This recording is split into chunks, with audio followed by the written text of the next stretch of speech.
काश मरने के बाद भी ऐ वतन तेरे काम आता, शहीदों के दुनिया में अपना भी नाम आता, हंस के लुटा देते जान ऐ वतन तेरे लिए, कोई फक्र ना होता अगर ऐसा कोई मुकाम आता। दोस्तों, आप सभी को 15 अगस्त यानी कि स्वतंत्रता दिवस की हार्दिक हार्दिक शुभकामनाएं। दोस्त, आज अगर आप सोच रहे हैं कि मैं आपके लिए 20 इंपोर्टेंट क्वेश्चन दिखाने वाला हूं या स्कोर कार्ड दिखाने वाला हूं या रिजल्ट का आपका क्वेश्चन दिखाने वाला हूं, तो दोस्त आप बिल्कुल गलत है। आज स्वतंत्रता दिवस है दोस्त, आज हम लोगों को जश्न मनाना चाहिए। दोस्त, अगर आप ये भी सोच रहे हैं कि मैं उन वीरों के बारे में शायद आपको बताने वाला हूं जिन्होंने देश के लिए हंसते हंसते अपना जान कुर्बान कर दिया था, तो दोस्त आप गलत है। हम लोग उनको अच्छी तरह से जानते हैं, दिल में बसा रखे हैं, दिलो दिमाग में बसा रखे हैं, उनकी यादें हमें दिल से कभी नहीं जाने वाली है। तो उन्हें याद कीजिए, बिल्कुल कीजिए। आज के दिन में दोस्त करना उचित बनता है।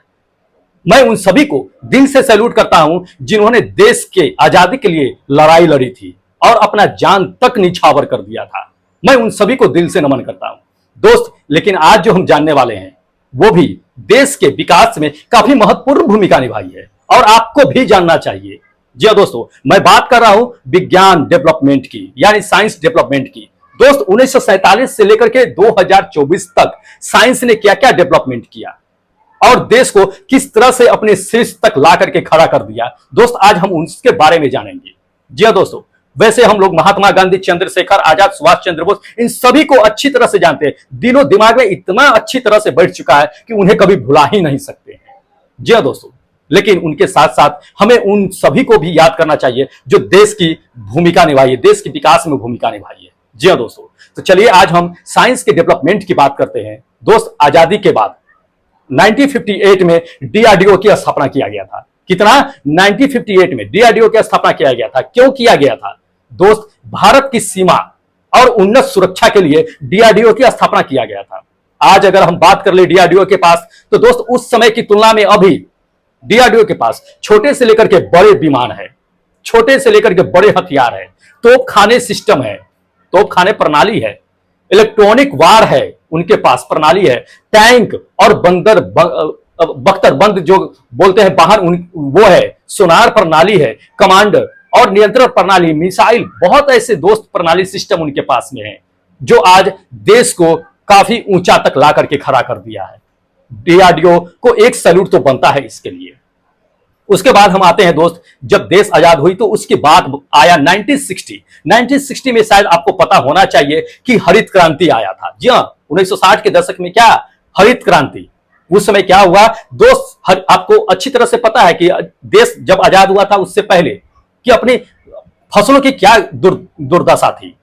जब हरित क्रांति आया तो उपज में दोस्त 4 गुना जो है वृद्धि कर दिया हो गया था। और ये जो है श्रेय जाता है नॉर्मन बोरलॉग साहब का। दोस्त, इन्हें नॉर्मन बोरलॉग साहब को जो है हरित क्रांति का जनक माना जाता है। 1960 में इन्हें उच्च उपज जो किस्म डेवलप की थी HYV, उनके लिए इन्हें नोबेल पुरस्कार भी दिया गया था। जी हाँ दोस्तों, नॉर्मन बोरलॉग साहब को। उसके बाद हम आते हैं 1963 में। 1960 बहुत यादगार का पल था दोस्त। भारत का पहला डिजाइन लॉन्च हुआ था उस समय 21 नवंबर 1963 में। केरल के तिरुवनंतपुरम के पास जो है तुम्बा एक शहर पड़ता है, वहां से पहला साउंडिंग लॉन्च प्रोजेक्ट जो है लॉन्च किया गया था, जो भारत अंतरिक्ष कार्यक्रम की वहीं से शुरुआत हुई थी। जी हाँ दोस्तों, वहीं से शुरुआत हुई थी। यह आधुनिक भारत की अंतरिक्ष यात्रा का पहला मील का पत्थर साबित हुआ था। उस समय जो आपको हम बता देते हैं कि डॉक्टर विक्रम साराभाई के साथ साथ जो अपने मिसाइल मैन के नाम से जाने जाते हैं, कौन? Doctor APJ Abdul Kalam. जी हाँ, उन्होंने ही अंतरिक्ष यात्रा की जो है दिमाग की उपज थी उन्हीं दोनों की, और उन्हीं दोनों की वजह से आज जो है अंतरिक्ष यात्रा हम लोग कर पा रहे हैं या हमारी साइंस इतनी डेवलप हो पाई है। तो इन दोनों को एक तो सैल्यूट और बनता है दोस्त। उसके बाद हम लोग आते हैं 1969 में। ठीक है, 1969 में क्या हुआ कि इसरो का गठन हुआ था। इसरो का गठन हुआ 1969 में।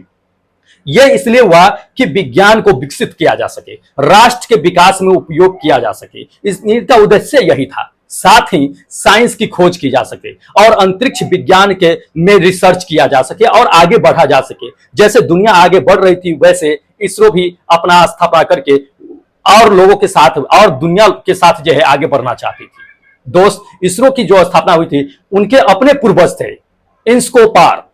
क्या था? इंस्कोपार। उन्हीं के पूर्वजों से इसरो की स्थापना की गई थी। इसरो उसी का जगह लिया था। 1962 में भारत के प्रथम प्रधानमंत्री पंडित जवाहरलाल नेहरू और अपने वैज्ञानिक जो थे विक्रम साराभाई, इन्होंने मिलकर के किया था। इन दोनों को आप जान लीजिए कि अंतरिक्ष कार्यक्रम का पिता भी माना जाता है। जान लीजिए ये चीजें, अगर आप नहीं जानते हैं तो जानना जरूरी है। उसके बाद हम आते हैं 1970 में जो श्वेत क्रांति हुई थी। जी हाँ, श्वेत क्रांति तो अच्छी तरह से आप लोग जानते होंगे और पूछा भी जाता है सवाल आपको। तो 1970 में श्वेत क्रांति आई थी। 13 जनवरी 1970 में ऑपरेशन फ्लड विश्व का सबसे बड़ा कार्यक्रम, नाम मात्र विकास कार्यक्रम का शुरुआत किया गया था। विश्व का सबसे बड़ा भारत के राष्ट्रीय मंच विकास बोर्ड का एक ऐतिहासिक प्रोजेक्ट जो है बनकर के ये सामने आया था।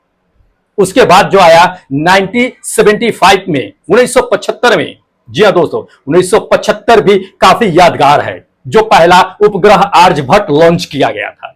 प्रथम भारतीय उपग्रह आर्यभट्ट को 1975 में सोवियत संघ के द्वारा क्या किया गया, लॉन्च किया गया था। आप जान लीजिए ये आर्यभट्ट जो था बिल्कुल स्वदेशी था, अपना भारत के द्वारा ही बनाया गया था। आर्यभट्ट अंतरिक्ष यान, जिनका नाम जो है किस पे रखा गया था? प्रसिद्ध भारतीय खगोल शास्त्री के नाम पे, आर्यभट्ट के नाम पे रखा गया था। देश का पहला उपग्रह था। यह पूरी तरह से आपको हम बताते हैं कि भारत में ही डिजाइन किया गया था, भारत में ही बनाया गया था। 19 अप्रैल 1975 को इसे डिजाइन करके पूरी तरह से तैयार किया गया था। जान लीजिए ये चीजें। उसके बाद आते हैं हम लोग 1988 में, 1988 में जो डीएनए फिंगरप्रिंट, जानते होइएगा डीएनए फिंगरप्रिंट। डीएनए फिंगरप्रिंट की सहायता से आज जो है कहां तक लोग पहुंच जाते हैं ये तो अच्छी तरह से आप जानते हैं। तो भारत में डीएनए फिंगरप्रिंट 1988 में ही अस्तित्व में आया था। जान लीजिए आज जो है भारत अपना डीएनए फिंगरप्रिंट विकास करने वाले तीसरा देश बन चुका है। पूरे देश में तीसरा स्थान रखता है भारत डीएनए फिंगरप्रिंट में। यह भी क्या है कि काफी योगदान देश को विकास में करने में महत्वपूर्ण भूमिका निभाई है। उसके बाद हम लोग आते हैं 1989 में, 1989 में अग्नि मिसाइल का सफल परीक्षण किया गया। जी हाँ, अग्नि 1 का पहला परीक्षण 22 मई 1989 को आप सुबह 7:17 पे सिवलपुरम परीक्षण रेंज में किया गया था। और यह जान लीजिए कि 1 लाख टन यानी कि 2200 पाउंड पेलोड परमाणु हथियार को ले जाने में सक्षम था। यह जो आपका अग्नि 1 जो मिसाइल था वह शॉर्ट रेंज और मीडियम रेंज का था। जी हाँ, शॉर्ट रेंज और मीडियम रेंज का था। उसके बाद आते हैं हम लोग 1998 में, यानी कि 1998 में जो भारत का पोखरण परीक्षण किया गया था। जी हाँ, पहला पोखरण परीक्षण किया गया था लेकिन वह असफल रहा। और हम असफल की बात नहीं कर रहे हैं, हम सफल की बात कर रहे हैं। हम सफल की बात कर रहे हैं जो देश को काफी आगे बढ़ाने में योगदान रखा था। तो 1998 में भारत का पोखरण परीक्षण 2 किया गया था। पोखरण परीक्षण 1 के 24 साल ठीक बाद जो है पोखरण परीक्षण 2 किया गया था। आप जान लीजिए कि 11 और 13 मई को 1998 में भारत के अनुसंधान, जिसे डीआरडीओ जो कहते हैं वो, और अपना परमाणु ऊर्जा आयोग जिसे एईसी के नाम से भी जानते हैं, पोखरण रेंज में 5 परमाणु परीक्षण जो है किए गए थे, जिसमें पोखरण 2 का नाम दिया गया था।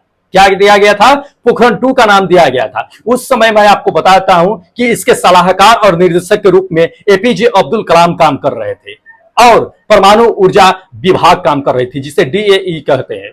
जान लीजिए ये चीजें। तो ये जो है कहा देहरादून जो है इस योजना का जो है क्या हुआ कि समन्वय किया गया था देहरादून में। ठीक है, किसने किया था? एपीजे अब्दुल कलाम साहब ने किया था। इसलिए तो इन्हें मिसाइल मैन के नाम से जानते हैं। उसके बाद हम लोग आते हैं 2008 में जो चंद्रयान फर्स्ट जो परीक्षण किया गया था। तो चंद्रयान 1 जो है क्या था कि यह कार्यक्रम के तहत पहला भारतीय चंद्रयान जो है प्रोजेक्ट था। 22 अक्टूबर 2008 को भारतीय अंतरिक्ष अनुसंधान जो संगठन है इसरो, उसके द्वारा आयोजित किया गया था। यह मिशन भारत के अंतरिक्ष कार्यक्रम के लिए एक बड़ा बढ़ावा दिया था और एक बड़ा प्रोजेक्ट भी था, क्योंकि हमारे देश में चंद्रमा का समर्थन करने के लिए खुद का अपना टेक्नोलॉजी था और खुद का शोध किया हुआ था, खुद का डेवलप किया हुआ था। इसलिए यह काफी महत्वपूर्ण था। ठीक है। उसके बाद हम लोग आ जाते हैं 2013 में, 2013 में मंगलयान प्रक्षेपण किया गया था, तब जिसे मॉम के नाम से जानते हैं। मॉम मतलब कि Mars orbit mission, Mars orbit mission, इसे मंगलयान के नाम से भी जानते हैं। यह 24 सितंबर 2014 को 24 सितंबर 2014 को मंगल ग्रह की परिक्रमा एक अंतरिक्ष यान कर रही है, वहीं से 2014 से ही कर रही है, मंगलयान पे अभी तक कर रही है। तो इसे जो है 5 नवंबर 2013 को भारतीय जो है अंतरिक्ष अनुसंधान संगठन, जिसे इसरो कहते हैं, उसके द्वारा जो है लॉन्च किया गया था। तो ये एक बड़ी उपलब्धि थी, और जब ये लॉन्च हुआ तो पूरी दुनिया की निगाहें भारत पे थी, और उस समय भारत ने अपना शीर्ष काफी ऊंचा बना लिया था इसरो की वजह से। ध्यान लीजिए ये चीजें, इसलिए इसरो का भी एक सॉलिड बनता ही है। उसके बाद हम लोग आते हैं दोस्त 2016 में। 2016 में आप जान लीजिए कि अभी जो आप इजी पे हाथों में बटन दबा करके कर देते हैं, 2016 में यूपीआई की सुविधा का शुरुआत किया गया था। शायद आपको पता न हो कि यूपीआई 11 अप्रैल 2016 को रिजर्व बैंक यानी कि RBI, reserve bank of India द्वारा लॉन्च किया गया था। भारत में यूपीआई का सफर जो था बहुत मुश्किलों से भरा हुआ था। 2016 में इसकी शुरुआत की गई थी। पहले तो आप जान लीजिए कि यूपीआई की जब शुरुआत हुई तो पहले 3 महीने में यूपीआई पेमेंट न के बराबर था, कोई उपयोग नहीं कर रहा था इसे। जुलाई 2016 बीता, 2016 3 महीने के बाद तो इसकी भुगतान जो है लगभग 38 लाख तक की पहुंच गई थी, मात्र 38 लाख दोस्त। इसके बाद साल दर साल क्या हुआ कि इसकी जो है भुगतान बढ़ती गई, भुगतान में बढ़ोतरी होती गई। बैंक जो बहुत सारे थे इनसे जुड़ते चले गए, बहुत सारी संख्या में बैंक जो है जुड़ गए थे। उस समय इनकी बैंक की संख्या जो है लगभग 21 बैंक ही इनसे कनेक्ट हो पाई थी। और अगर अब देखा जाए दोस्त, तब बैंकों की संख्या इसकी 365 हो चुकी है, 365। जी हाँ दोस्तों। तो दोस्त ये काफी महत्वपूर्ण भूमिका यूपीआई की भी रही, जो हम लोग इजीबी में कहीं भी कैशलेस पेमेंट कर लेते हैं, कैशलेस परचेज कर लेते हैं। अब आते हैं हम लोग 2022 में। तो दोस्त 2022 तो आपको पता ही होगा, उससे पहले कोविड आया था। तो कोविड की चर्चा हम क्यों करें, हम लोग तो ऐसे चीजों की चर्चा कर रहे हैं जो देश के विकास और डेवलपमेंट में बहुत मदद की है और काफी आगे लेकर के गया है। तो मैं साल 2022 की बात करता हूं, तब आई थी 5G टेक्नोलॉजी। जी हाँ, 5G टेक्नोलॉजी। भारत में इंटरनेट के बारे में तो आप लोग जानते ही होंगे, जियो ने इंटरनेट ला करके कितनी बड़ी क्रांति कर दी थी। जिस समय फ्री इंटरनेट सेवा दे करके दुनिया में एक बहुत बड़ी क्रांति ला दी थी। शायद अब जो है इनकी रिचार्ज भले ही प्लान महंगी हो गई हो, लेकिन अगर देखा जाए तो इंटरनेट की क्रांति इन्हीं के द्वारा लाई गई थी। तो 2022 में आपको बताते हैं कि 5G लॉन्च किया गया था। 5G लॉन्च किया गया था भारत में, इंटरनेट फास्टेस्ट टेक्नोलॉजी के रूप में 5G एंट्री ली थी 2022 में। 2022 में इसमें जो थे अपने प्रधानमंत्री नरेंद्र मोदी साहब ने 1 अक्टूबर को क्या किया गया था कि 5G लॉन्च किया गया था। 5G में आपको रोल आउट जो था वो किसका था दोस्त, रोल आउट जो है आपको बताते हैं कि ठीक जो है आपका 10 महीने बाद देश में सर्विसेज लागू मतलब शुरू हो गई थी, ठीक 10 महीने बाद। और इसमें जो है 3 लाख से ज्यादा जगहों तक के जो है पहुंच पाई थी, 3 लाख से ज्यादा जगहों तक की। अब समझ लीजिए इसमें जो कार्यक्रम में जो भूमिका निभा रहे हैं मुख्य तौर पे रिलायंस जियो और एयरटेल निभा रही है। उसके बाद हम लोग आ जाते हैं 2023 में। तो दोस्त 2023 में चंद्रयान 3 मिशन, शायद आपको याद ही होगा, चंद्रयान 3, चंद्रयान 2 की हम बात नहीं कर रहे हैं, हम चंद्रयान 3 की बात कर रहे हैं। तो जान लीजिए इसरो ने बीते 14 जुलाई 2023 को चंद्रयान 3 को सफलतापूर्वक लॉन्च किया था। इसरो ने इस अभियान का जो है एक लक्ष्य क्या था कि चांद पर सॉफ्ट लैंडिंग कराना था, और वो हुआ भी। इससे पहले चंद्रयान 2 के बारे में तो हम लोग जानते ही हैं, उनका भी लक्ष्य यही था कि हम चंद्रमा पर सॉफ्ट लैंडिंग करा सके। लेकिन क्या हुआ, सॉफ्ट लैंडिंग नहीं हो पाया, क्रैश हो गया। लेकिन दोस्त हम बात कर रहे हैं उन भूमिका की जो देश को गौरवान्वित किया है। तो चंद्रयान 3 के द्वारा हमारा देश तो और ज्यादा गौरवान्वित हुआ था। उस पोल पे जाकर के लैंडिंग करा दिया था जिस पोल पे पूरी दुनिया सोचती है लैंडिंग कराने के लिए, और इसरो ने जाकर के साउथ पोल पे लैंडिंग करा दिया, जिस साउथ पोल पे पूरी दुनिया लैंडिंग नहीं करा सकती है। तो इसरो ने ऐसा करके पूरी दुनिया में भारत का नाम रोशन किया था। जी हाँ दोस्तों, ये अब तक का चौथा ऐसा देश बन चुका है जो सॉफ्ट लैंडिंग कराने में साउथ पोल पे सफल रही और अपना भारत को काफी ऊंचा ले जाने में महत्वपूर्ण भूमिका निभाई। तो दोस्त, इसरो को भी दिल से सैल्यूट करना चाहिए। ठीक है, तो दोस्त, अभी तक के जो विज्ञान का दौर था, सफर था, यही था। तो दोस्त, इसके आगे हम क्या कहें, बाकी उन सभी वीरों को भी हम दिल से सैल्यूट करते हैं और नमन करते हैं जो देश को आजादी दिलाई थी। मैं बार बार कहता हूं कि उन्हें दिल और दिमाग से कभी नहीं भुलाया जा सकता है। जिस तरह से उन्होंने आजादी दिलाई और आजादी के लिए हंसते हंसते अपना जान निछावर कर दिया, उन सभी को दिल से नमन करता हूं। दोस्त, फिर मिलते हैं अगले वीडियो में, तब तक जय हिंद दोस्तों, वंदे मातरम।